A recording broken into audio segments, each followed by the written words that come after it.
هل تبدأ يومك بتعب وكسل؟ هل تشعر أحياناً أن الصبح يمر عليك ثقيل؟ اليوم جايب لك روتين صباحي بسيط مدته 10 دقائق بس، هيغير إحساسك باليوم كله. تخيل لو قدرت تبدأ يومك بطاقة عالية وإيجابية مهما كان عندك التزامات أو مشاغل.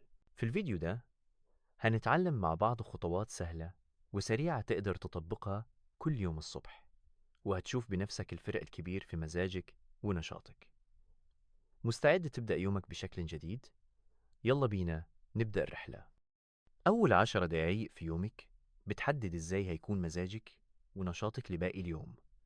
لو بدأتهم بهدوء وتركيز هتلاقي نفسك أكتر إيجابية وقدرة على الإنجاز.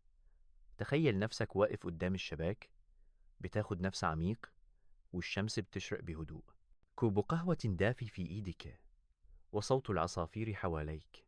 اللحظات البسيطة دي بتديك طاقة وراحة نفسية وبتخلي يومك يبدأ بداية صح.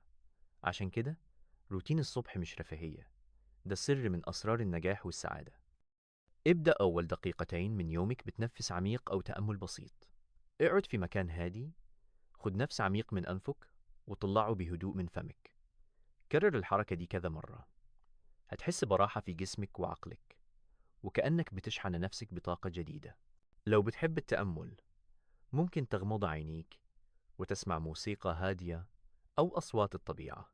الهدف هنا تهدي أفكارك وتستقبل اليوم بإيجابية وهدوء. بعد ما تهدي عقلك حان وقت تصحي جسمك. كف أو اجلس وافرد إيديك فوق راسك وتمدد بلطف. لف رقبتك يمين وشمال وحرك كتافك. الحركات البسيطة دي بتنشط الدورة الدموية وبتخلي جسمك جاهز ليوم جديد. مش لازم تمارين صعبة، مجرد تمدد خفيف يكفي. هتحس بنشاط فوري وراحة في عضلاتك.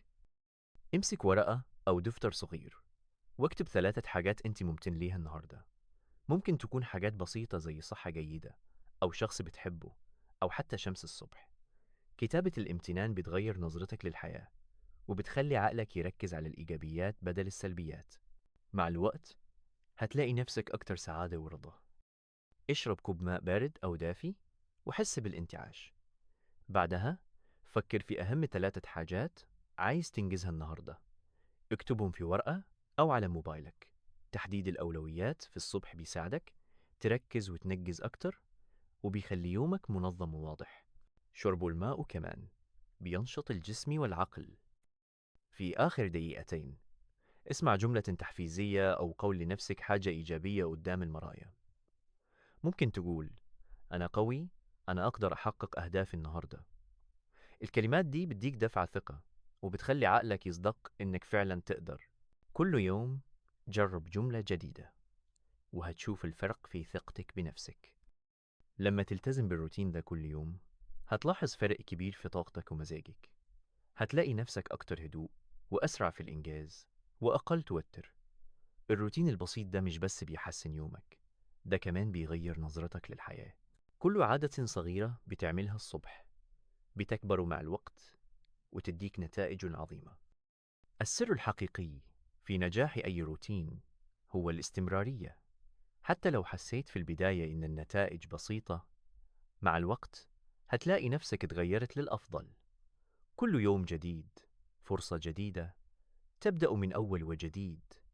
خليك ملتزم وصدق أن التغيير بيبدأ بخطوة صغيرة. جرب بكرة الصبح تبدأ يومك بالروتين ده. حضر ورقة وقلم من الليلة وجهز لنفسك مكان هادي. لما تصحى افتكر الخطوات البسيطة اللي تكلمنا عنها وابدأ يومك بطاقة إيجابية. هتحس بفرق كبير من أول يوم، ومع الوقت هتلاقي نفسك مش قادر تستغنى عن الروتين ده. حاول دايما تبدأ يومك بضوء طبيعي. افتح الشباك وخلي الشمس تدخل غرفتك. الضوء الطبيعي مش بس بينشط الجسم، كمان بيحسن المزاج وبيخلي عقلك أكتر تركيز. حتى لو الجو غيم، مجرد رؤية النور بتديك إحساس بالانتعاش. لو بتحب الموسيقى، شغل مقطع هادي أو موسيقى تحفيزية وأنت بتعمل الروتين. الموسيقى بتساعد على الاسترخاء وبتديك دفعة نشاط. اختار موسيقى تناسب ذوقك وتخليك تبدأ اليوم بابتسامة. التدوين الصباحي مش بس للامتنان، ممكن تكتب أفكارك أو مشاعرك أو حتى خطة اليوم. الكتابة بتساعدك تفرغ اللي جواك وتبدأ يومك بذهن صافي. جرب تكتب كل يوم ولو جملة واحدة، وهتلاحظ الفرق في تنظيم أفكارك. كل صباح هو فرصة جديدة لتجديد طاقتك. حتى لو كان عندك يوم صعب، الروتين البسيط ده هيساعدك تبدأ بطاقة إيجابية. افتكر دايماً إنك تستحق تبدأ يومك بأفضل طريقة، وده حقك على نفسك. لو بدأت يومك صح، هتقدر تكمل يومك كله بطاقة وحماس.